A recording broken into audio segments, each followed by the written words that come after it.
Hello guys, രാവിലെ തന്നെ എണീറ്റു, അടുപ്പൊക്കെ കത്തിച്ചു ഗൈസ്, കണ്ടില്ലേ? ഇനി അരി കഴുകി ഇടണം. അരി അടുപ്പത്തിടുമ്പോൾ തന്നെ എന്തോ കുറച്ച് ജോലിയുടെ ഒരു ഭാരം കുറഞ്ഞ പോലെ ഒരു ഫീലാണ് കേട്ടോ. അപ്പം ഞാൻ പല്ലേച്ചിട്ട് വരട്ടെ. അപ്പോൾ തൊണ്ടയ്ക്ക് എന്ത് പ്രശ്നമുണ്ട് കേട്ടോ. ഇനി ഇത്രയും ധൃതിയിൽ പല്ലേ ചെന്നതിന് ശേഷം എൻ്റെ മെയിൻ സാധനമാണ് കട്ടൻ ചായ. അത് മാത്രമല്ല കേട്ടോ, ചേട്ടൻ ഇന്നലെ മിക്സർ വാങ്ങിച്ചിട്ട് വന്നത് ബാക്കിയുണ്ടായിരുന്നു. രാവിലെ കാപ്പി കുടിച്ചില്ലെങ്കിൽ എനിക്കൊരു ഗ്ലാസ് കട്ടൻ ചായ എന്തെങ്കിലും കുറിക്കാൻ കിട്ടിയാൽ ഭയങ്കര സന്തോഷമാണ്. അപ്പോൾ കട്ടൻ ചായ ആണെങ്കിൽ മെയിൻ കേട്ടോ. രാവിലെ എണീറ്റിട്ട് ഈ കട്ടൻ ചായ കുടിച്ചില്ലെങ്കിൽ ഉണ്ടല്ലോ, എനിക്ക് അന്നത്തെ ദിവസം എന്തോ പോലെയാണ്. നിങ്ങൾക്ക് എല്ലാവർക്കും അങ്ങനെയാണോ? ഈ മിക്സർ ഇങ്ങനെ മടിയിലത്തേക്ക് കുറച്ചിങ്ങനെ തട്ടിയിട്ട് നിങ്ങൾ പറയും വൃത്തിയുള്ള തുണി വല്ലതാണോ? എനിക്കതൊക്കെ ശീലമായിപ്പോയി ഗൈസ്. എന്നിട്ട് ഇത്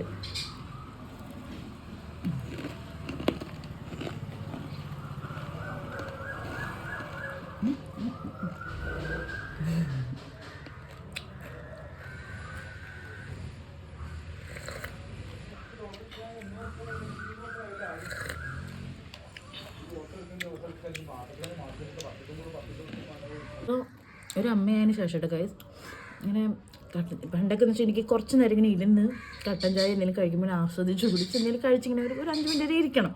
എന്നിട്ട് പിന്നെ ബാക്കി പണികൾ ചെയ്യുള്ളൂ കേട്ടോ. പക്ഷേ ഇപ്പോൾ അവനായ ശേഷം എനിക്ക് അങ്ങനെയുള്ള ടൈം കിട്ടാറില്ല. അപ്പോൾ ഇന്നാണ് എനിക്ക് സമയം കിട്ടിയത്. അപ്പോൾ ചേട്ടനെ അവനെ കൂടെ കടയിൽ പറഞ്ഞ് വിട്ടേക്കാം. അപ്പോൾ അവർ വരുന്ന സമയത്തിനുള്ളിൽ എനിക്ക് നല്ല ആസ്വദിച്ച് കട്ടൻ ചായ ഇത് കഴിക്കണം കേട്ടോ ഗൈസ്. അതാണിപ്പോൾ എൻ്റെ പരിപാടി. ഞാൻ വീഡിയോ എടുക്കുമ്പോഴേക്കും എല്ലാവരും ഉണ്ട് പറയട്ടെ, എടി കുറച്ച് നല്ല ഒരുങ്ങി നല്ല ഡ്രസ്സൊക്കെ ഇട്ടിട്ട് നീ വീഡിയോ എടുക്കുക, നല്ല റീച്ചൊക്കെ കിട്ടും. പക്ഷേ നമ്മൾ എത്ര ഡ്രസ്സ് ഇട്ടാലും എന്തൊക്കെ ചെയ്തിട്ടൊരു മെനയാവണില്ല ചെയ്യുന്നുള്ള അവസ്ഥയാണ് കേട്ടോ. അങ്ങനെ നല്ലപോലെ ഒരുങ്ങി അങ്ങനെയൊക്കെ ആയാലാണോ വ്യൂസൊക്കെ കിട്ടുക? നല്ല നല്ല വീഡിയോസ് ആയാലും കിട്ടുള്ളൂ. വെറുതെ മുടിയെല്ലാം കൂടി അമ്മക്കിട്ടും കിട്ടി വരും.